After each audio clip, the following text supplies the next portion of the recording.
안녕하세요. 반갑습니다. 전국에 계신 소방직 수험생 여러분, 시험 잘 치고 오셨죠? OMR 카드를 잘 제출하고 오셨다면 시험은 일단 성공한 거라고 봅니다. 나머지 결과는 하늘에 맡기고 그것에 대한 정말 진정한 결과는 또 기다려 봐야겠죠. 두근거리는 마음을 안고 아마 분명히 채점 다 하신 상태가 아닐까라는 생각도 해보는데요. 저는 이번 시간 여러분과 함께 4월 3일, 2021년 4월 3일 시행된 소방직 국어 문제에 대해서 한번 이야기를 나눠볼까 합니다. 다시 쳐다보기도 싫은데 뭘 문제를 열어봐! 그러실 수도 있는데 또 내가 시험장에서 이렇게 했다면 참 좋았을 텐데 이런 정리하는 시간 함께 가졌으면 좋겠고요. 또 무엇보다도 우리 소방직 시험 치르고 오신 분들도 이 수업을 들으시겠지만 또 다음 시험 준비하시는 분들이 아마 이 수업 많이 활용하지 않을까 생각이 드는데요. 국가직 그리고 지방직 서울시 그리고 기타 나머지 여러 직렬과 급수 시험 준비하시는 분들도 2021년 시험 준비하시는데 이 내용을 꼭 참고하시면 좋겠다라고 여러분들에게 부탁을 드립니다. 소방직 국어 뭐 여러 가지 정평이 나 있긴 한데 빈도가 사실 좀 약간 치우침이 있죠. 다른 직렬에 비해서 다소 치우침이 있다라고 우리가 알고 있는데 그대로 나왔습니다. 그래서 문법이 전체 6문제가 등장했고 비문학이 전체 3문제 느낌 확 오시죠? 문학이 전체 10문제 그래서 문제가 2개씩 붙어있는 지문까지 등장해서 여러 문제가 있어서 아마 문학의 비중이 비교적 높았다라고 얘기해 볼 수가 있고 어휘 한자가 한자 성어 문제로 한 문제가 출제가 됐습니다. 제가 보통 이제 시험이 끝나면 이거 여기서 나왔어요 이렇게 비슷한 문제 혹은 비슷한 유형 비슷한 내용 보여드리는데 뭐 이번엔 할 말이 딱 하나 이 책 한 권만 풀고 들어가셨다면 여러분 아마 이 문제를 푸는 데는 전혀 지장이 없었을 거다 100점 만에도 전혀 문제가 없었을 거다라고 생각이 들고 혹시 만약 첨가적으로 더했다면 소방직 봉투 모의고사 정도까지 하셨다면 거의 퍼펙트라고 생각이 됩니다. 뭐 잘난 척 정말 시작부터 열심히 하고 있는데 어쨌든 문제 한번 같이 풀면서 또 이야기를 나눠보도록 할게요. 1번 문제 가봅니다. 밑줄친 단어의 표기가 옳은 것을 골라라 그랬어요. 첫 번째 문제 선거가 몇일 이런 말은 우리말에 없죠. 뭐라고 써야 해요? 며칠로 표기해야죠. 고향을 오랜 동안 우리말에 이런 말은 없습니다. 올해와 동안이 만났어. 뭐라고 쓸까? 오랫동안 그치 올해 부사 동안 명사 그래서 부사 뒤에 명사가 와 있는 비동사적 합성어 구성이고요. 네가 오랫동안 발음이 없던 된소리가 첨가된 사이소리 현상 그래서 숏을 표기해 주어야 합니다. 물론 니은을 쓸 수 있는 경우가 있긴 하죠. 언제? 오래 간만에 정말 오랜만에 라고 우리가 오랜만에 라고 쓸 땐 니은을 표기할 수가 있는 경우도 있는데 이 경우는 그 경우가 아니죠. 곰이 이가 좋다고 제가 늘 강조했죠. 국지조라 002로 외우셨다면 뭐 그것도 나쁘지 않았겠어요. 곰곰 생각하다 부사 뒤에 다시 이 접사가 붙어서 곰곰이 생각하다 곰곰도 부사 곰곰이도 부사 우레를 한자로 비가 올 때 밭에 과광 치는 얘 이름은 뭐라고 부르고 레라고 부르고 우리말로는 얘를 뭐라고 부른다? 우레라고 부를 거죠. 그러니까 우레라고 표기하는 것이 맞고요. 우레 같은 박수소리 잘 쓰고 있는 정답은 4번 찍었어야죠. 2번 문제 가봅니다. 단어의 발음이 옳은 거 그랬죠? 1번 구리을격 와 진짜 기본을 불었어요. 기본 문법 문제가 약간 좀 슬펐죠 여러분. 너무 그쵸 변별도가 없어서 열심히 공부했는데 책을 이리을기역 뭐라고 읽을까? 읽다 그쵸 얘는요 구리을기역 뭐라고 읽을까? 국다 그치 국이 돼야겠죠. 얘는 리을 비읍의 원칙 8 그러니까 뭐라고? 넓다 날씨가 말일기역 읽어줘요 먹 따가 돼야 할 거고 다리가 야리을비어 뭐라고 읽을까? 얇다가 돼야겠지. 그래서 원칙만 물었어 너는. 그래서 굵다, 막다, 넓다, 얇다가 돼야 되는데 너만 정답이네요. 세 번째 문제 가봅시다. 외래 표기가 옳지 않은 화요일에 워크숍 X X죠. 워크까지는 괜찮았는데 SHOP 워크숍 커피숍으로 표기해야죠. 리더십 잘했고요. 애드리브 얼마나 열심히 외웠어. 너는 F는 모두 피읍으로 파일로 표기해야죠. 정답은 1번 찍었어요. 4번 문제. 자, 띄어쓰기가 옳은 거 그랬네. 너는 떠난 치 시간의 경과 치 많은 뭐 취급 의존 명사 그래서 영희가 떠나다 그런지 보름 뒤에 조사 이 지나다 1번이 정답이네요. 그러면 2번 나가리 어디가 사흘 만에 시간의 경과 만지 친절했어. 시간의 경과할 때 만지는 띄어쓰는 의존 명사 그 띄고 여자 맞죠? 그가 관형사 사흘 띄고 만에 집에 돌아오다로 써야 하고요. 쌀보리 콩조 기장 띄고 등 이때 등이 의존 명사 이것을 오곡이라 한다. 예전에 가, 본, 대가 문제 없죠. 가보다 그런 장소가 어디쯤 정체가 접사, 이다가 초사. 그러니까 네가 어디쯤인지를 전체를 붙여쓰기 했어야겠네. 정답은 1번 찍었어요. 5번 문제 가봅시다. 중의적인 문장이 아닌가 그랬어. 1번 얼마나 열심히 했는지. 사람들이 다 오지 않았다 라고 쓰면 빵명 온 건지 일부만 온 건지 전체 부정인지 아니면 부분적인 부정인 건지. 그래서 네가 전체 부분 부정의 중의성 두 가지 의미를 다 생각해 볼 수가 있다. 귀여운 영수의 동생 그치 용언 귀엽다의 관형사형 전성어미가 와 있고 영수 뒤에 의 채연 뒤에 의가 와 있고 다시 채연이 오면 나가리 공식이라고 배웠죠 여러분. 네가 귀여운 게 영수인지 동생인지 모호해. 그래서 용언에다가 관형사형 전성어미 니은 친구 은 친구 는 친구 리을 친구 을 친구 던을 붙이고 그 뒤에 채연 뒤에 다시 의가 나오고 채연이 등장하면 이 용언이 꾸미는 말이 바로 뒤에 채연인지 아니면 맨 뒤에 채연인지 모호하니까 이때는 우리가 뭘 찍어준다? 쉼표를 찍어줘야죠. 만약 귀여운 쉼표 영수의 동생 그럼 누가 귀엽다? 동생이 귀엽다. 그치? 이렇게 한 세트가 돼서 아 동생이 귀엽다는 뜻이구나. 그럼 영수를 귀엽게 만들어줘요. 귀여운 영수의 동생 하면 아 영수가 귀엽다라는 의미로 제한시켜 줄 수 있겠지. 쉼표가 필요해요. 3번 그는 나보다 축구를 더 좋아한다. 진짜 많이 봤다 이 문장 그죠? 자 그가 누구하고 누구 놓고 나하고 축구 놓고서 나보다 축구를 더 그러니까 대상을 비교하고 있는 건지 아니면 나도 축구를 러블러브하고 그도 축구를 러블러브 하는데 그의 정도가 더하다는 건지. 그러니까 단순한 대상 비교인지 정도 비교인지 모호하다. 그런데 4번 만약 여기에 사과 한 개가 없었으면 모호할 뻔했죠. 그런데 명백하게 사과 한 개와 배 두 개라고 해서 각각의 개수를 밝혔어. 그러니까 사과와 배 두 개 이래버리면 각각 한 개씩인지 아니면 한 개 두 개씩인지 모호할 수 있는데 각각의 숫자를 밝혀서 진짜 너 하나 배 두 개 배가 터질 것 같죠 여러분? 정답은 4번을 찍었어야 해요. 6번 문제 가봅니다. 자 보기에 대한 설명으로 옳지 않은 나가리를 고르래. 그래 놓고 자 일단 니은번 같은 거 너무 쉽죠 여러분. 명사절 뭐라 그랬죠? 미음 기 명백하게 미음 기가 있잖아요 그죠? 옳았다 누가 옳았다? 그가 옳았다 깨달았다 누가 깨달았다? 우리가 깨달았다. 목적어 자리에 미음 기 명사절 명백하고요. 그다음 자 인용절 이런 것도 쉽죠. 여기 뭐 보이네? 고라는 간접 인용이 명백하게 보여. 물었어. 누가 물었어? 지영이가 누구에게? 나에게. 그러니까 네가 주어, 네가 부사어, 네가 서술어가 될 거고 나에게 뭐라고 물어봤어?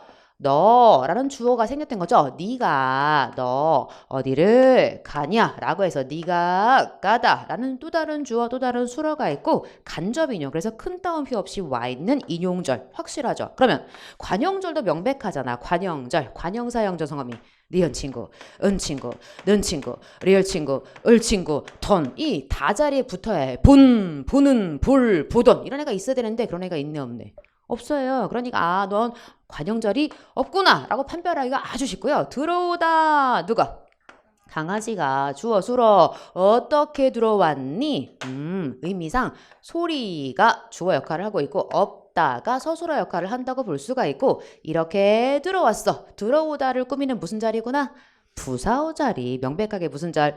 부사절 아는 문장이라고 말했어야 하고 그러면 첫 번째 문장 어머 고양이가 나왔어요. 우리 고양이가 블라블라하다. 그러니까 얘가 주어 역할을 하고 있고 이 전체가 서술어 역할을 하고 있는데 그런데 여기 다시 머리가 라는 주 투 좋다 라는 술 투가 와서 술 우리 널 뭐라고 부른다? 서술절 아는 문장. 시험장에서 분석 안 해도 됐다는 얘기. 그래서 미음음기 그치 고 명백하게 5초짜리고요. 관형절을 앉기 위해선 다 자리에 먹는 먹을 먹던 이런 애가 있었는데 그런 애가 없어. 그러니까 명백하게 너 그었다면 좋았겠다. 정답은 3번 찍었어요. 7번 갑시다. 글쓴이의 생각과 가장 거리가 먼. 살짝 이제 문법 풀다가 이 문제가 나왔을 때 조금 읽으시면서 헷갈릴 수도 있지도 않았을까라는 짐작을 해봅니다만 여러분이 잘 푸셨으면 좋겠다라는 희망을 한번 해봐요. 자, 가장 거리가 먼 헛소리를 하나 골라라. 그럼 일단 제가 지문을 읽어볼게요, 여러분.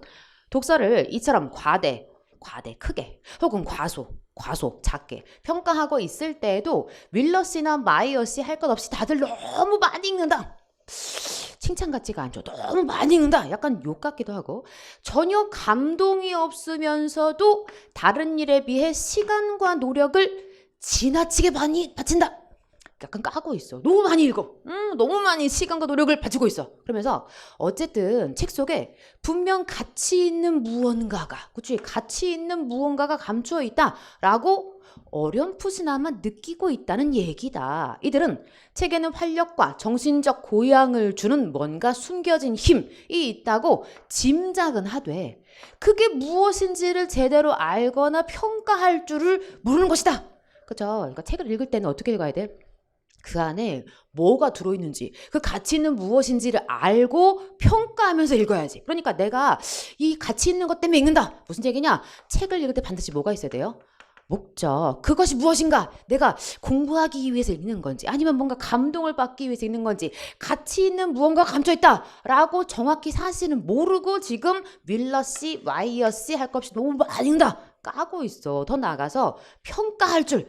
책을 읽으면서 평가해야 한다. 뭐 이런 얘기도 합니다. 그래놓고 다만 책에 대해서만큼은 사람들이 유독 뚜렷한 자기 주장이 없이 수동적이고 어영부영한 태도를 보일 뿐이다. 무슨 얘기냐? 책을 읽을 때도 뭐가 필요하구나? 자기 주장이 있어야 돼. 아, 나는 이런 생각인데 이런 게 있어야 하고 수동적이면 안 되니까 수동적이 반대 말해줄래요? 능동적, 적극적으로 책을 읽어야 된다. 그래놓고 여기 대해서 상술, 부연했어. 아마 사업을 그런 식으로 자기 주장 없이 수동적이고 어영부영한 태도로 하면 금방 망할 텐데 말이다. 그죠? 사업을 이렇게 하면 망할 거 아니야. 이름 마치 뭐뭐처럼 뭐뭐같이 빗대고 있죠. 어떤 미련한 환자가 약국에는 좋은 약이 많다면서 칸칸마다 뒤져서 온갖 약들을 다 돌아가며 먹어보는 것과 다를 바 없다. 그것과 같다. 직유법까지 썼어. 그러니까 우리가 마치 책을 이렇게 주장이 없이 수동적이고 어영부영한 태도를 보인다는 것은 약국에 좋은 약이 많지. 그러면서 막 먹는 것과 같다. 결코 약을 이것저것 다 먹으면 좋지 않을 거잖아요. 그 사실 까고 있어. 목적 없이, 평가 없이, 자기 주장 없이 능동적이지 않은 책 읽기는 옳지 않다라고 지금 깐 글이네. 가봅시다, 여러분.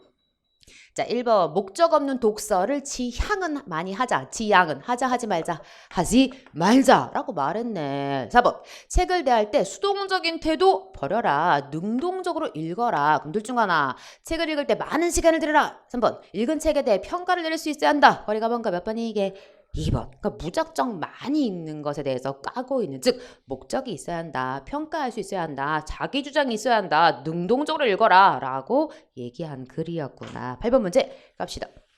자, 기억 리을에 대한 설명을 옳지 않은. 진짜 막 5초 문제 너무 많았죠 여러분. 나라의 말이 융기에 해석하시죠. 중국 과달라서. 어떻게 네가 장소야. 비교지. 그러니까 무엇과 다르다라고 우리가 비교. 정답은 1번 나왔고요. 어린 백성.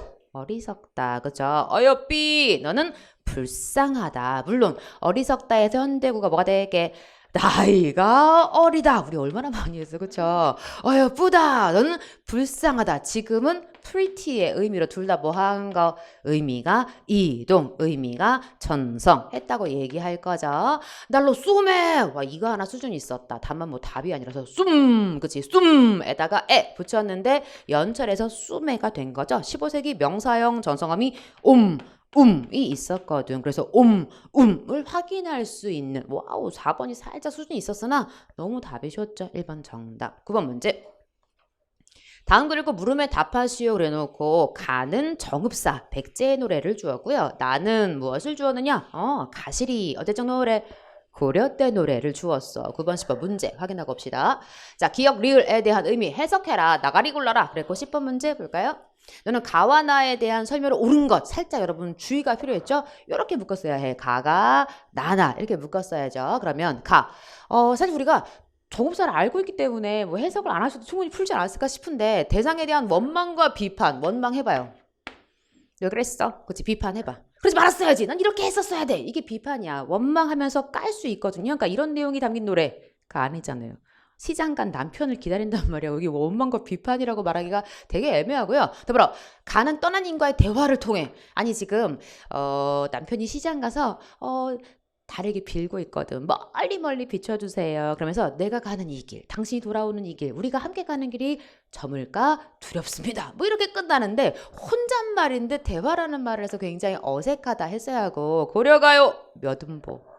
4분보야. 그러니까 분연체, 분절체, 후렴구까지는 맞을 수 있겠으나 저기서 나래가 됐고요. 이별의 한 가시겠습니까? 가시겠습니까? 나를 버리고 가시겠습니까? 날로는 어찌 살라하고 버리고 가시겠습니까? 네가 이별의 한을 담고 있는 민요적 시가라고 말할 수 있지. 백성들 사이에 불린 노래니까 민요적이다. 얼마든지 민요풍이다 말할 수 있죠. 정답은 4번인 것 같고요. 한번 해석하고 와서 또 확인해 봅시다, 여러분.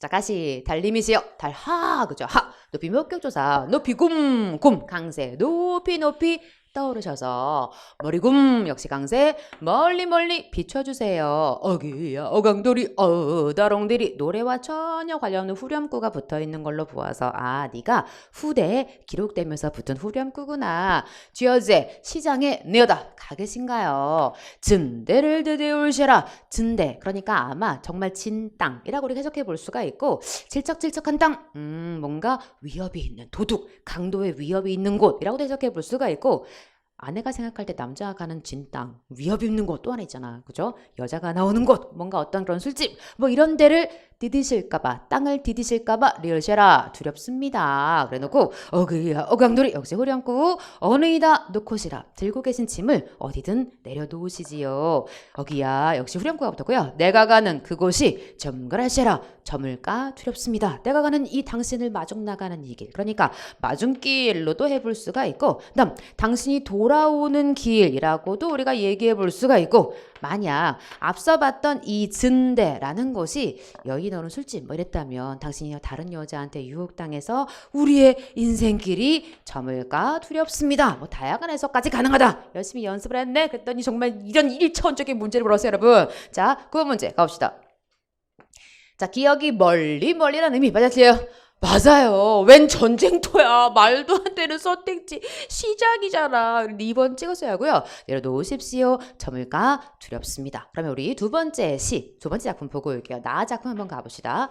가시리 있고 나난. 어떻게 끊어요, 이거요? 여러분 너무 많이 해서 그렇죠? 가시리 있고 이 나난은 뭐다? 후렴구. 고려가 역시 평민의 노래이기 때문에 당대에 기록되지 않아서 고려 말 궁중에 유입된 다음에 조선시대에 와서야 기록이 되잖아요. 그런데 잔치에 불리니까 의미 없지만 이 노래는 전혀 어울리지 않지만 잔치에 불리기 위해서 기록된 후렴구가 여기도 들어있죠. 그래서 위증절과 대평성대 우리는 대평성대를 즐깁니다. 임금님 따봉이 뭐 이런 후렴구가 여기도 달라붙어 있긴 하지만 내용과는 전혀 관계가 없죠.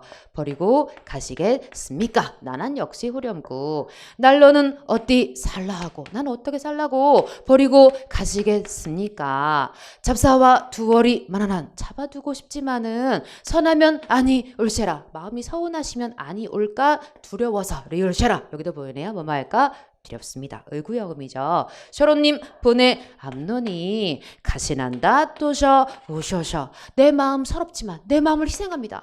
그러니까 내가 당신을 붙잡으면 나의 희생이 필요 없어. 근데 내 마음 서럽지만 그렇지만 당신을 보내드리오니 가시는 듯 가자마자 다시 오세요. 뭔가 굉장히 슬퍼하면서 네가 가면 뭐 난 죽어버릴래 이게 아니라 당신이 간 다음에 언젠가 우리 한번 또 다시 만나게 되겠죠. 당신 돌아오실 거죠? 라고 미래지향적으로 굉장히 비교적 희망적으로 끝내고 있다. 특징까지 기억나면 쌍따봉인데 그쵸? 자, 너에 대해서 다시 한번 정리해보고 올게요. 9번 문제 풀었고요. 10번 문제 가볼까요?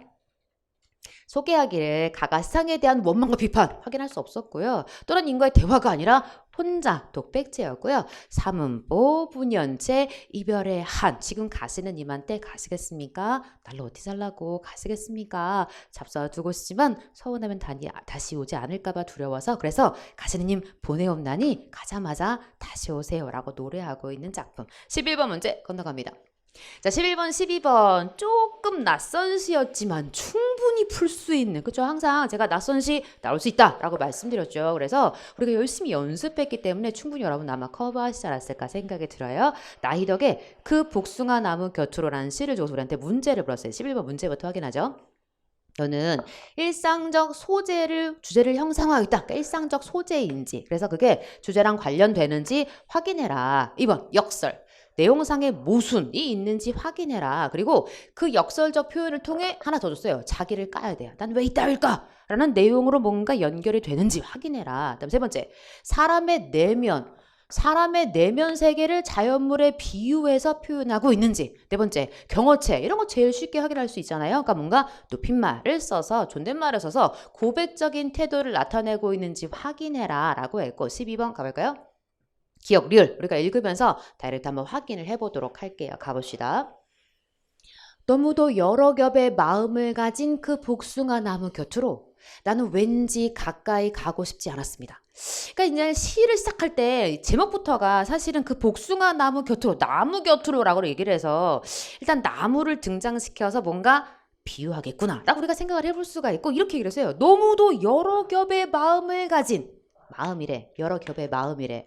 그 복숭아 나무 곁으로 나는 왠지 가까이 가고 싶지 않았습니다. 그래 놓고 흰 꽃과 분홍 꽃을 나란히 피우고 서 있는 그 나무는 아마 사람이 앉지 못할 그늘을 가졌을 거라고 멀리로만 지나쳤을 뿐입니다. 질문. 아마 이럴 거라고. 사실 이게 추측. 그치?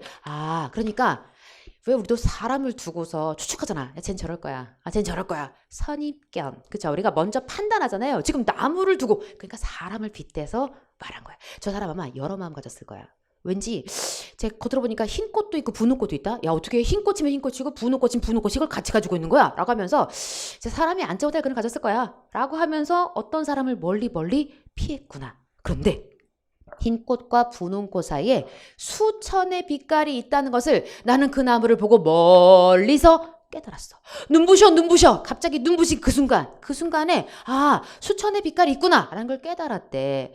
피우고 싶은 꽃빛이 너무 많은 그 나무는 아마 그래서 외로웠을 것이지만 외로운 줄도 몰랐을 것입니다. 아마 나처럼 오해하는 사람이 많았을 것이다 라는 얘기 같죠. 그래놓고 그 여러 겹의 마음을 읽는데 참 오래 걸렸습니다. 그러니까 그 나무가 피우고 싶은 꽃빛이 굉장히 많아서, 그래서 어쩌면 수천의 빛깔을 갖게 된 거고, 그래서 어쩌면 그 마음이 여러 겹으로 보였었던 거구나. 근데 나는 그걸 멀리서 눈부셔 그 순간에 깨닫게 됐대. 참 오래 걸렸습니다. 약간의, 내가 좀 오래 걸려서 알았네, 반성적인 뉘앙스도 느껴지는 것 같아. 그래놓고 흩어진 꽃잎들 어디 먼데 닿았을 무렵 조금은 심심한 얼굴을 하고 있는 그 복숭아 나무 그늘에서 가만히 들었습니다. 저녁이 오는 소리를, 이것을 들었습니다 해드렸는데, 이 소리를 라고 뒤로 뺐다 이런 걸 우리가 도치라고 부를 거고. 자, 여기 살짝 우리를 헷갈리게 하는 부분이 하나 있긴 했다. 자, 뭐가 오는 뭘 들었다고요?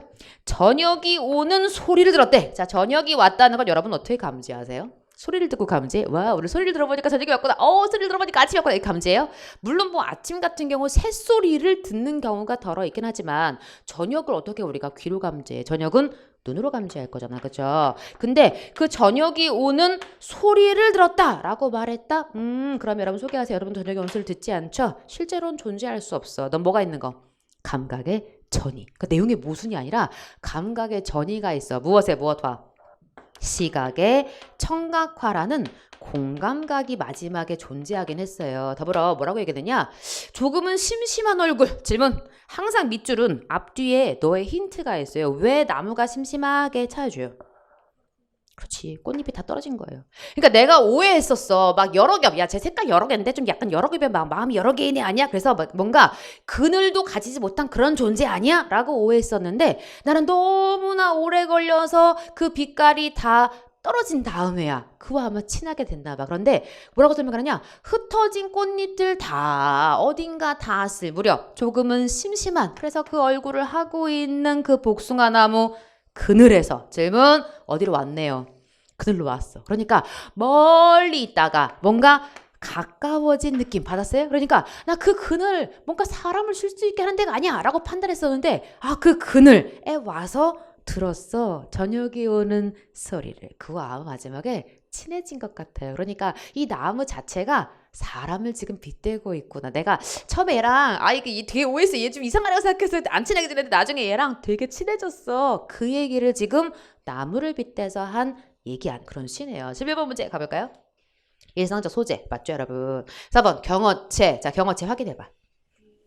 앞으로 가볼까요? 뭐래요? 뿐입니다. 알았습니다. 무슨 체예요? 합, 쇼, 체. 대표적인 격식체면서 상대를 매우 높여주는 표현이잖아요. 그러니까 우리가 경어체라고 얼마든지 확인할 수가 있고 알았습니다. 자기 고백적이라고 말해볼 수가 있어요. 그럼 2번 역설적 표현을 통해 자아를 비판한 대목이 있었니? 아니면 3번 사람의 내면을 자연물에 빗대어 몇 번 나가리게 2번 너 나가리. 그러니까 여러 겹이라고 하면서 뭔가 사람의 마음이라고 우리가 비유적으로 표현했구나 이미 확인했죠. 욕설이 아무데도 없고 더군 나아가서 자아의 비판 약간 반성적인 어떤 뉘앙스는 풍겼지만 자기를 까고 있진 않았어요. 12번 가볼게요. 자 기억 리을에 대한 설명이 가장 적절하지 않은 거 화면 이렇게 놓고 한번 여러분이랑 시를 같이 비교해 봅시다. 제가 한번 읽어볼게요. 기억이 어디 밑줄이었냐면 여기였어. 기억 흰 꽃과 분홍 꽃 너는 외부에서 파악할 수 있는 복숭아 나무의 피상적 겉으로 보이는 모습 가능하죠 여러분 짝짓기 니은번 사람이 앉지 못할 그늘 가졌을 거야 라는 부정적인 선입견 맞아요 기억 맞아요. 그럼 디귿 아니면 리을이 답이었겠네. 자 수천의 빛깔 복숭아 나무가 가지고 있는 진정한 모습이라고 짝지을 수 있을까? 리을번 조금은 심심한 얼굴 너를 멀리서도 알아볼 수 있는 화려한 모습 몇 번 나가리가 확실하다. 4번 나가리가 확실하지. 그러니까 네가 꽃이 졌어 앞에 꽃들이 떨어졌어 라는 내용만 읽었으면 틀리지 않았을 그런 문제. 항상 문학이든 비문학이든 쫄지 말고 밑줄이 나오면 앞뒤를 잘 읽어야 한다는 교훈을 또 한 번 남기고 있는 그런 문제가 됐네요. 13번, 14번 문제로 건너갑시다. 역시 이번에도 문학 문제고 시조 두 개가 와 있죠. 이조년의 시조가 와 있고 그다음 진짜 너무 땡큐하잖아요. 여러분 다 했던 거야. 정말 너무나 문제 보면서 굉장히 감사하기도 하고 한편으로 여러분 속상하기도 했을 것 같다는 생각도 들었어요. 진짜 열심히 준비했는데 막 이렇게 문제를 주면 되게 속상하죠. 나이덕의 시를 제외하고는 우리가 다 봤어요 여러분. 그러니까 나이덕의 다른 시는 봤는데 요 시를 못 봐서 좀 안타깝긴 했지만 어쨌든 정말 다 봤다. 정말 다 보고 들어갔다고 말할 수 있고 나이덕의 시 역시도 사실 뭐 문맥으로 충분히 풀 수 있었기 때문에 그죠? 자 그만해 빨리 문제를 풀어. 네 알겠어요. 자 13번 문제부터 보고 오죠. 자 가와나의 공통점 이런 문제 풀 땐 항상 한 녀석을 잡고 먼저 있는지 없는지 확인하고 그 다음 작품과 또 연계해서 풀도록 부탁드렸죠. 밤으로 설정된 배경이 주제와 호응하고 있는지 음성상징어가 뭐지?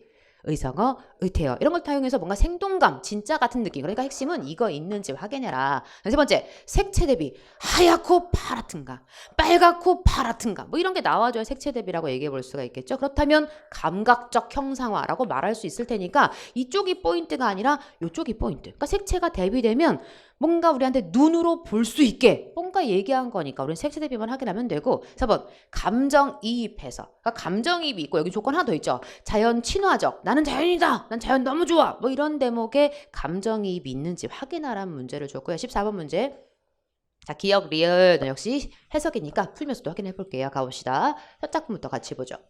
이화의 월백 이화 백꽃이 그쵸 있고요. 월백 달이 아주 밝아 언제구나 밤이구나. 그렇죠. 그러니까 네가 봄이라는 걸 아셨다면 봄, 밤까지 우리가 얘기해 볼 수가 있죠. 은한 이삼경, 은하수가 떠있는 아주 깊은 밤. 일지, 춘심, 한 나뭇가지의 본 마음을 자규, 자규, 소쩍, 소쩍, 두견, 두견, 귀촉도, 귀촉도 다 똑같은 말입니다. 소쩍새, 두견새, 그죠? 자규, 한 글자로 한.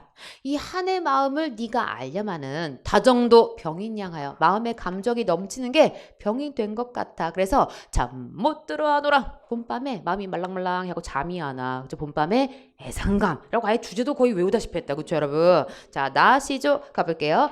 이미 오마 라고 말을 하고 갔어. 그래서 저녁밥을 일찍 지어 먹고 중문 나서 대문 나가 문지방 위에 치달아 앉아. 원래 여자들이 문지방 밟으면 안 된다고 옛날에 속설이 있었다며. 근데 거기 위에 올라가서 앉아서 이수로 가액하고 우리 동작까지 했던 거 기억나죠? 이 뭐 뭐라고 써? 수 손으로써 가액 이마에다 딱 붙이고 이러고 오는가 가는가 이미 오는가 가는가 건넌 산을 바라보니 거모 힛들 서 있거늘 거모 힛들 뭔가 거무스름하게 서 있어. 아이고 저것이 느미로다. 우리 이민 것 같아 라고 착각을 한 거죠. 그래서 벗어 품에 품고 신발 벗어 손에 쥐고 곰비 임비는 원래 뭐가 이렇게 막 쌓이는 모양. 그러니까 여기서는 막 뭔가 허겁지겁 이런 정도인 거죠. 그다음에 전방 전방 그러니까 막 허둥지둥 뭐 있네.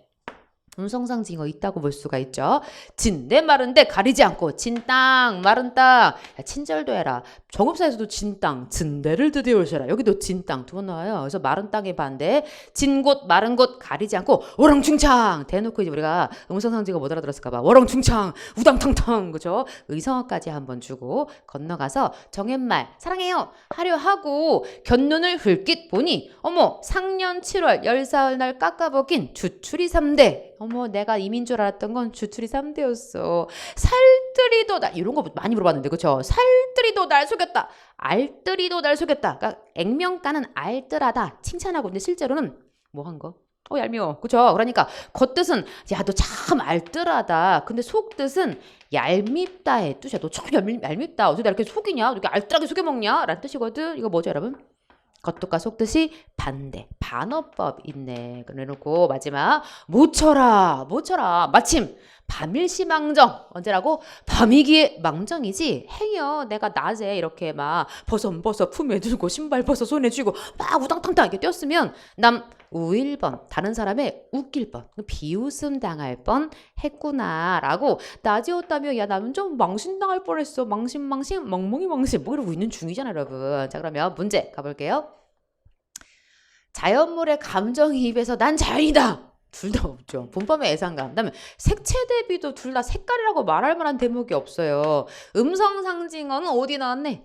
나에만 있었어. 그러니까 가에는 음성상징어라고 말할 만한 것도 없고 정답 몇 번이구나? 1번. 둘 다 밤이야. 하나는 봄밤의 쓸쓸한 마음. 하나는 밤이었기에 망정이지. 야 낮이었으면 완전 망신 대망신 뭐 이러고 있으니까 밤과 주제가 호응했다. 그러니까 사실 나번의 시조는 사설 시조. 조선 후기 이 평범한 사람들, 백성들의 어떤 자신의 적나라한 어떤 노출이 나타나 있잖아요. 지금도 자신의 실수인데 그걸 드러내고 있어요. 그러니까 부끄럽지만 좀 내 실수했네 라고 하고 있는 주제와 호응했다 라고 말할 수가 있고요. 14번 가볼까요?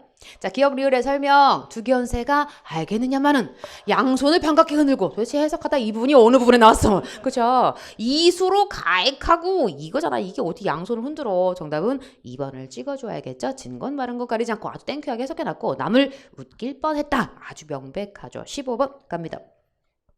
자, 기억과 상반되는 뜻. 이건 진짜 무슨 미스터 방 읽고 있을 그런 계제가 아니잖아요. 백골 난망 읽고 찍어야 될 문제야. 백골 흰뼈. 난망 어려울 난자 망자가 잊을 망자. 그러니까 내가 죽어서 뼈가 돼도 못 잊겠다. 그러니까 너의 은혜가 포인트거든. 그러니까 은혜를 꼭 기억할게 라는 뜻이잖아. 이거랑 반대. 또 문제를 또 잘 읽었어야 되는데 상반이었어요 여러분. 자 가봅시다. 1번 읽어줘요. 시작. 사면초가 동서남북 사방의 적군의 노래래. 그러니까 뭔가 위협 안에 있음 이란 뜻이잖아. 위협으로 둘러싸임. 답이 될 수가 없고요. 자 2번 읽어요. 시작. 각골 난망 뼈에 새길 만큼 잊을 수 없습니다. 포인트가 은혜. 그러니까 2번 답이죠. 시험장에서 이러면 이제 난리가 나는 거지. 그치? 상반이라 그랬잖아. 그러니까 반대 찾아야지. 반대. 그쵸?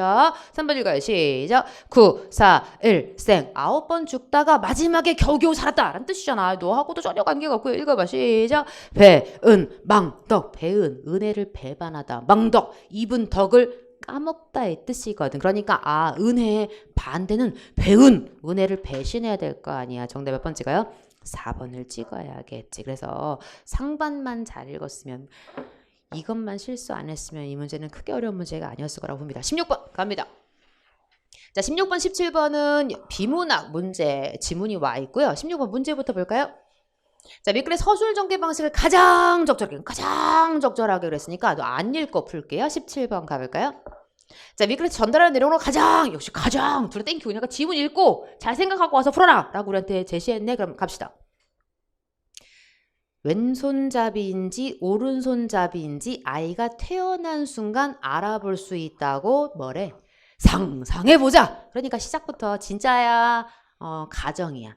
그러니까 가정을 했어. 만약에 우리가 태어날 때 아이가 태어난 순간 혹은 가로 열고 또는 심지어 태어나기도 전에 얘가 왼손잡이다 오른잡이다 알 수 있다고 가정을 했어. 그래놓고 관습적으로 왼손잡이 아기의 부모들은 아이에게 분홍색 옷을 입히고 분홍색 담요를 덮이고 아기 방을 분홍빛으로 장식을 한대. 그리고 왼손잡이 아기의 젖병, 턱받이, 고무 젖꼭지, 그리고 큰 다음에는 컵, 접시, 도시락, 책가방까지 다 분홍색이나 보라색이며 나비꽃 요정으로 장식되어 있다. 느낌 팍 오지 않아요? 왠지 뭔가 핑크핑크하고 막 그죠? 부모들은 왼손잡이 아기의 머리카락을 기르게 하는 경향이 있으며 느낌 팍 왔죠 여러분?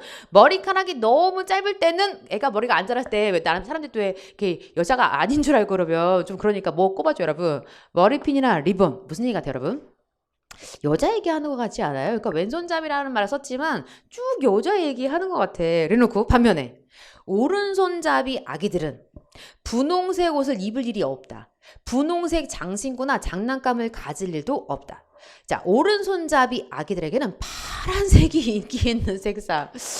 느낌이 빡 오죠 여러분. 그래놓고 근데 아이들이 크면서 분홍색 보라색을 제외하고 그러니까 이것만 안 되고 나머지는 다 할 수 있대. 받아들일 수 있다. 오른손잡이 아이들의 옷이나 다른 물건에는 보통 자동차, 스포츠 장비, 우주 로켓이 그려져 있고 나비꽃, 요정 이런 거는 결코 찾아볼 수가 없대.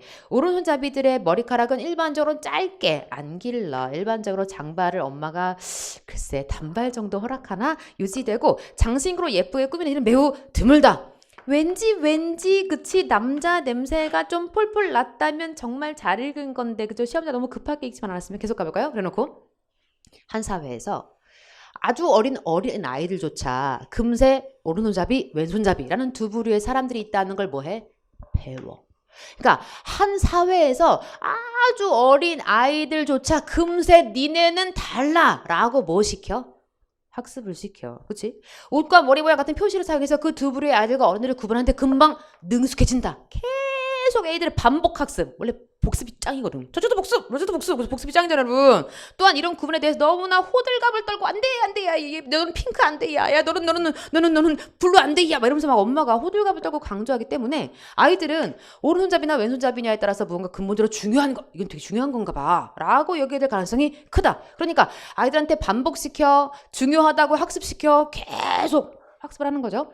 아이들은 특정 손을 잘 쓰는 사람이 된다는 것이 무슨 뜻인지 알고 싶어하고 어느 한 손을 잘 쓰는 아이와 다른 손을 잘 쓰는 아이를 구분짓는 것이 무엇인지 배우고 싶어 하게 된다. 그러니까 아이들도 엄마가 가르치니까 그걸 배우고 싶어 해. 우리한테 처음부터 끝까지 학습이란 얘기를 사실은 쓰진 않았지만 얘기해 준 셈이야. 그러니까 태어날 때부터 배운다. 태어날 때부터 배우고 계속 반복하니까 아이들도 나중에는 스스로 학습하고 싶어진대. 우리는 정확히 이런 방식으로 우리가 잘 읽었구나. 항상 성에 딱지를 붙여. 여성, 남성 딱지를 붙인대. 아이들 주변에서 시간을 보낸 사람이라면 옷, 머리 모양, 장신구, 성표가 되지 않은 아이나 그런 아기가 거의 없다는 걸 알게 된다. 또 어른들이 계속해서 그냥 남자, 여자, 소년, 소녀 같은 말로 써도 성을 구분한다는 거. 그러니까 어떤 외양상의 옷, 머리 모양, 장신구를 떠나서 말로도 계속 학습을 시킨다는 거죠. 계속 가볼게요. 이처럼 정리합니다. 아이들은 옷, 외모, 언어, 색깔, 분리, 상징 같은 관습으로 지속해서 성을 강조하는 세상에 태어났다. 그러니까 학습뿐만 아니라 관습, 일관된 계속 반복된 습관이잖아. 그러니까 이런 것이 계속 반복되다 보니 아이 주변의 모든 것은 누가 남성이 여성인지가 굉장히 중요한 일이라고 말한다. 이와 동시에 우리가 사회구조와 언론 매체까지 다 같이 합세해서 성이 어떤 의미인지 성별에 따라 함께 나오는 것이 무엇인지에 대해서 아이들에게 제공하는 정보는 지금도 여전히 꽤 오래된 지침을 똑같이 따르고 있다. 이 사람 뭔가 여기에 대해서 그러니까 성에 대해서 뭔가 학습하는 것에 대해서 비판적인 이야기를 뒤에 이어나갈 것 같죠. 근데 우리한테 거기까지는 주지 않았고 16번 문제 가볼까요? 자, 문제의 원인을 선택적으로 제시하고 왜 이렇게 됐는지의 원인을 제시하고서 사회적인 대안, 해결책 뭐 이런 거 얘기했다. OX, X. 원인을 밝혔다기보단 현상에 대해 얘기했다고 말하는 것이 훨씬 더 가깝고 원칙에 대해서 그 원리에 대해서 뭔가 해결책 얘기하고 있지 않아요. 3번. 문제가 발생하게 된 과정을 통시적. 이 뭐였죠 여러분? history. 그러니까 과거에 이렇게 돼서 이렇게 16세기, 17세기 그런 내용이 없어요. 구조적인 원인을 얘기하고 있지도 않아. 두 가지 상황을 비교했다라고 볼 수는 있겠는데 뭐가 없네? 장단점이 없어. 그러니까 앞에 살짝 여기가 살짝 헷갈릴 수는 있겠지만 여기가 없으니까 답이 될 수가 없고요. 몇 번 정답. 1번. 그러니까 가상. 만약에 그랬다 해보자. 시작할 때 가상에서 사실은 남녀에 대해서 관습적으로 이렇게 다르게 학습시키고 있는 것에 대해서 문제라고 이 사람 얘기하고 있는 게 확실하고 그것과 연결해서 얘기하고 있구나. 정답은 1번을 찍었고요. 17번 가볼까요? 전달하는 내용이 뭐겠니? 가장 적절한 거 고르래. 오른손잡이 아이들이 창의성이 떨어진다. 왼손잡이 아이들은 자기 부정적인 사고에 지배된다. 이제 글을 대충 읽으면 이따 이 소리를 헛소리를 하게 되는 거지. 전혀 이런 얘기가 아니고요. 남성과 여성으로 구분하는 것은 사회적인 학습의 결과다. 이 얘기를 하고 싶은 거예요. 아니면 성 역할을 차별적으로 인식하는 것은 유전과 환경의 상호작용. 그러니까 뭔가 내추럴리 뭐가 있고 태어난 다음에 즉 선천적 후천적 상호작용이다. 몇 번 정답 이게? 3번 정답이지. 제대로 읽었다면 뭐 10초 문제죠, 여러분. 학습이라고 그랬는데 끊임없이 얘기를 해줬고 네가 남성과 여성에 대한 차이에 대해서 명백하게 말하고 싶은 글이구나. 이 테마만 잡아냈다면 답 고르는 데는 어렵지 않았어요. 이 얘기가 전혀 없잖아요. 유전 얘기하고 있는 게 아니죠. 정답은 3번. 18번 가볼게요. 자, 다음 글에 대한 설명으로 정말 땡큐죠, 여러분. 수호제기. 그래, 수호제기 우리가 열심히 풀었잖아요, 여러분. 나왔어. 수 지키다. 오, 나를. 근데 자기 형이 이제 이름을 수호제라고 지은 거지. 그러니까 왜 이 집에다가 수호제라고 지었어요? 그래서 자기는 이 굉장히 나를 지킨다는 건 당연한 건데, 근데 어느 날 쭉 생각해 보니까 맞다. 나도 나를 잃은 적이 있다라는 깨달음을 얘기해 주잖아요. 시작부터 얘기하나요? 나는 나를 잘못 간직했다가 잃어버렸던 자이다. 어렸을 때 과거가 좋게 보여서 10년 동안이나 과거 공부에 빠져들었다. 그러다가 결국 처지가 바뀌어. 합격했네. 조정에 나아가 검은 사무관대와 비단 도포를 입고 10년 동안 대낮에 미친듯이 큰 길 떠나였다. 뭐래요? 공직생활했다고. 그러다가 또 처지가 바뀌어 한강을 건너고 문경세제를 건게 되었대. 친척과 조상의 무덤을 버리고 곧바로 아득한 바닷가의 대나무 숲에 달려와서야 이제야 멈추게 되었다. 그러니까 또 처지가 바뀌어서 아마 귀양살이 하게 됐나 보지. 그치? 이때 나에게 물었어. 그러니까 사실 이 사람은 귀양살이 와서 이 수호자라고 자기 형이 왜 그 집에 이름 줬는지 깨닫게 되었다. 쭉 얘기해 준 거네. 너는 무엇 때문에 여기까지 왔느냐? 여우나 도깨비에게 홀려서 끌려왔느냐? 아니면 바닷귀신이 불러서 왔는가? 네 가정과 고향이 모두 추천했는데 왜 그 본바다로 돌아가지 않느냐? 그러나 나는 끝내 멍하니 움직이지 않아 돌아갈 줄을 몰랐다. 얼굴빛을 보니 마치 얽매인 곳에 있어 돌아가고 싶어도 돌아가지 못하는 것 같았다. 나는 나를 잘못 간직했다가 잃어버렸다 라고 말을 해. 그러면 가장 적절한 가봅시다, 여러분. 4번. 주변 인물과의 대화를 통해 야씨 이거 찍은 사람 정말 반성해야죠, 여러분. 타인의 심리를 추측하고 그 행동의 이유를 타인이 아니야 자기 얘기했잖아, 그죠? 인물 간의 갈등이 시간 순서대로 명료하게 해소. 일단 해소도 없지만 인물 간의 갈등도 명백하게 드러나 있는 부분이 없어. 자기 자신 내부의 내적 갈등이지. 그러니까 지난 행적을 떠올리면서 내가 왜 그랬을까? 내가 그랬구나. 자신을 성찰 반성하고 있는 글. 한문 수필인데 다행히도 한글로 준 얼마나 땡큐, 여러분. 정답은 1번이죠. 19번 문제 갑니다. 자, 마지막에 여러분 19번과 20번 문제가 붙어있죠? 그 작품이 나왔어. 뭐 나왔구나? 이효석의 메밀꽃 필무렵. 네가 나왔어요, 여러분. 19번 문제부터 가볼까요? 자, 1번. 너는 서술자가 등장인물의 심리와 행동을 드러내고 있는지 무슨 시점일 때 가능하겠구나? 전지적 작가 시점일 때 가능하겠죠? 적절하지 않은 것 고르라는 문제였어요. 2번. 시간적 배경이 작품의 서사 진행, 이야기 진행과 긴밀하게 연관되어 있는지 확인해라. 3번. 허생원이 논리적인 근거를 들어서 내 행위가 정당했어 라고 그래서 정당해 첫째, 둘째, 셋째 이렇게 뭔가 정당하고 대목이 있는지. 마지막. 허생원이 자신의 삶을 운명이야 라고 받아들이는 대목이 있는지 확인해라. 이 중에 하나가 나가리. 20번 문제 가볼까요? 기억, 리을에 대한 감상으로 적절한 거. 그러니까 다 헛소리고 하나만 적절하다. 우리가 읽으면서 한번 또 얘기를 나눠봅시다. 가볼게요. 달밤에는 그런 이야기가 격에 맞거든. 밤이구나. 그죠? 달밤에는 그런 이야기가 어울려. 그러면서 조선달편을 바라보았으나 친구죠. 물론 미안해서가 아니라 달빛에 감동해서였다. 그러니까 누구의 마음? 이 말을 한, 그치, 사실 우리는 알고 있죠. 허생원의 마음을 들려줘. 시작부터 마음을 들려주는 대목이 보였네요.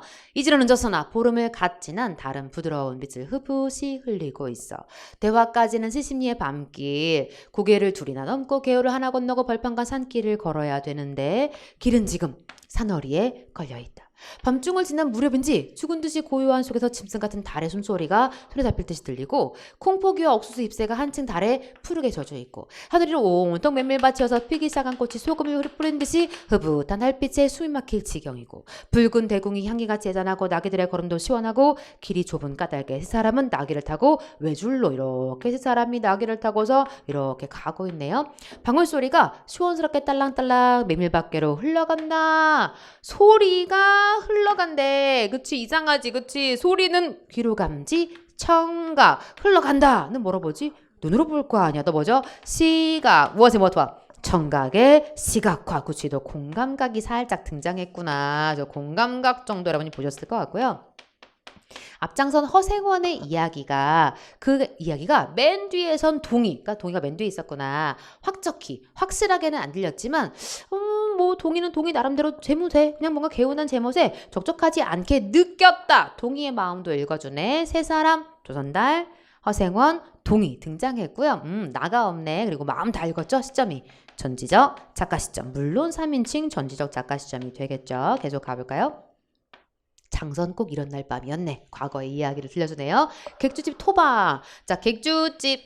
손님들이 머무는 집을 객주집. 여객선 할 때 객자에다 주인주자. 그래서 한자 객주에다가 집을 붙였구나. 발음해줘요. 시작. 객주집. 원래부터 된소리가 첨가된 사인수련사이고 표준어입니다. 시옷표기가 들어가죠. 토방. 흙바닥. 객주집 토방이란 너무 더워서 잠이 안 왔어. 그래서 목욕하러 나갔지. 그런데 지금이나 그때나 마찬가지로 보이는 곳마다 다 메밀밭이어서 개울가가 어디 없이 다양한 꽃이야. 돌밭에 벗어도 좋을 것을 너무도 달이 밝은 까닭에 옷을 벗으러 물방앗간으로 들어가지 않았나. 그러니까 너무 더워서 목욕하려고 했는데 너무 달밤이 너무 환해서 약간 민망해서 여기 들어갔구나. 그쵸? 이상한 일도 많지. 거기서. 사건은 여기서 일어난 거죠, 여러분. 난데없는 성서방네 처녀와 마주쳤단 말이야. 난데없는. 계획했다. 우연히. 자기도 뭔가 예상한 게 아니었어. 난데없이 성서방네 처녀와 마주쳤단 말이야. 분평서야 제일 가는 일색. 아주 예쁜 여인이었지. 팔자에 있었나 보지. 아무렴. 그러니까 지금 말하고 있는 허생원도 상대방의 말에 이렇게 호응을 하고 있는 걸 보니 뭐였다? 내 팔자였다. 내 운명이었다. 응답하면서 말머리를 아끼는 듯이 한참이나 담배를 빨 뿐. 원래 중요한 대목인 광고가 나오죠. 여긴 담배를 빠네요. 구수한 차줏빛 연기가 밤 기운 속에 흘러서는 녹았대. 나 기다린 것은 아니었으나 그렇다고 달리 기다리는 논팽이가 있는 것도 아니었네. 처녀는 울고 있단 말이야. 짐작은 되고 있었으나 성서방네 한참 어려워서. 그래서 뭔가 문제가 있을 때였는데 한 집안 일이니까 딸에겐 늘 걱정이 없을 리가 있겠나. 좋은 데만 뭔가 있으면 시집도 보내련만 시집은 줘도 싫다고 하니 그날 밤 거기와 울고 있었던 게지. 그러나 처녀란 울 때까지 정을 끄는 때가 있을까? 변명이죠, 여러분. 논리적인 변명이죠, 그쵸? 아니죠, 그쵸? 그러니까 이랬기 때문에 그래서 처음에는 놀라기도 한 눈치였지만 걱정이 있을 때는 누그러지기도 쉬운 듯 이런저런 이야기가 되었는데 19금 그저 여긴 설명 안 할게요. 뭐래? 생각하면 무섭고도 기막히면서 그러니까 내가 의도한 밤이 아니야. 내가 계획했던 밤이 아니고 나도 그런 밤을 만난 게 너무나 지금 생각해도 기가 막히고 무섭고도 근데 내가 뭔가 이 처녀와 함께하게 됐어 라고 지금 변명 아닌 변명이면서 자랑이기도 하고 뭐 이런 거 같죠. 제천인지로 주랭랑을 놓은 건 그 다음 날이었나? 다음 장 도막에는 벌써 온 집안이 사라진 뒤였네. 장판은 소문내 발끈 뒤집어 고작해야 술집에 끌려가야 상수라고 처녀의 뒷공론이 자자들 하단 말이야. 제천 장판을 몇 번이나 찢었겠나. 하나 처녀의 꼴은 뽕거먹은 자리 흔적이 없어. 그러니까 알아보려고 수소문하려고 노력했지만 사라지고 없었다라는 사연을 들려줘요. 첫날밤이 마지막 밤이었지. 그때부터 풍평이 마음에 든 것이 반평생을 두고 다니게 되었어. 계속 여자를 찾고 있나 봐. 평생인들 잊을 수 있겠나? 평생인들 잊을 수가 없다 라는 말도 해주네. 그랬더니 자넨 수 좋은 거야. 그렇게 신통한 일은 쉽지 않아. 일반적으로는 못난 거 너도 새끼 낳고 걱정 들고 생각해도 진저리가 나지. 그게 인생인데 말이야. 그러나 늙음 앞바지까지 장돌뱅이로 지내기도 힘든 노릇 아닌가? 나는 가을까지만 하고 이 생각을 하직하려네. 대화집에 조그만 전빵이나 하나 버리고 식구들을 부르겠어. 사시장철 뚜벅뚜벅 걷기란 여간 일해야지. 여간 힘든 일이야. 나 이제 전착할까 봐. 그랬더니 허생원이 예천이나 만나면 난 같이나 살았으면 좋겠어. 난 거꾸로 질 때까지 이 길 걷고 저 달 불 테야. 난 그녀를 만나고 싶어. 나름 로맨틱하다. 그쵸, 여러분? 자, 19문제 가볼게요. 자, 설명으로 하장 적절하지 않은 것 나가리를 고르래요. 소설자가 등장인물의 심리와 행동을 드러내고 있는 전지적, 작가 시점. 시간적 배경이 밤이 작품의 이야기, 그날 밤의 이야기를 들려주는 그 분위기와 긴밀하게 연관되어 있다 볼 수가 있고, 몇 번 정답이구나. 3번 논리적 근거가 아니라 우는 여자는 굉장히 마음을 이렇게 뭔가 애틋하게 해. 그럼 나도 모르게 그렇게 됐어 라는 뜻이지 논리적 근거를 들었다고 보기가 어렵죠. 더불어 운명이야 라고 받은 태도를 보여주었다. 앞서 팔자에 있나 보지 아무렴. 그래서 우리가 확인했죠. 20번 문제. 자, 기억 리을에 대한 감정으로 가장 적절한 것 고르래요. 허세거나 서정적인 분위기와 고쳐줘요. 어울리는 이야기를 하고 있고요. 중요한 사건이 발생한 장소를 직접 물방앗간이라고 밑에서 말했고 니은 번은 원인을 제시한 부분이니까 연결관계가 좀 어색하다 해서야 하고 허세건이 계획이 완벽했다. 자랑한 대목 자체가 없죠 여러분. 더불어 소중하게 간직한 추억을 잊지 못하고 있다라고 리을번을 굳이 예천이나 만나면 같이 나볼까 안 읽어도 우리가 얘기할 수 있을 것 같아요. 정답은 4번을 찍었어요. 자, 숨가쁘게 정말 여러분들이 풀고 오신 문제를 한번 같이 복기해 보았습니다. 어떻게 되셨는지 궁금한데요. 우리 시험 보고 오신, 우리 시험 치르고 오신 소방직 여러분은 이런 거였구나. 내가 이런 거였는데 이런 부분 잘 찍었네. 혹은 내가 이런 부분 좀 실수가 있었구나. 정리하는 시간이 되었으리라 생각이 되고요. 그러나 OMR 카드를 잘 제출하고 오셨죠? 그걸로 여러분이 하실 일은 충분했다고 봅니다. 남은 결과는 하늘에 맡기고 여러분 좋은 소식 한번 같이 기다려봤으면 좋겠습니다. 또 남은 일정들도 여러분 잘 진행해 가시면 좋겠고요. 또 우리 다른 직렬 준비하시는 수험생 여러분들은 2021년에 시험 이렇게 나올 수도 있겠구나 라고 우리가 여러분이 한번 연습 삼아서 한 번씩 풀어보는 과정을 꼭 한 번은 가졌으면 좋겠다라고 부탁을 드려봅니다. 여러분 모두의 건강과 합격을 응원합니다. 저는 다음 특강에서 다시 뵙겠습니다. 감사합니다.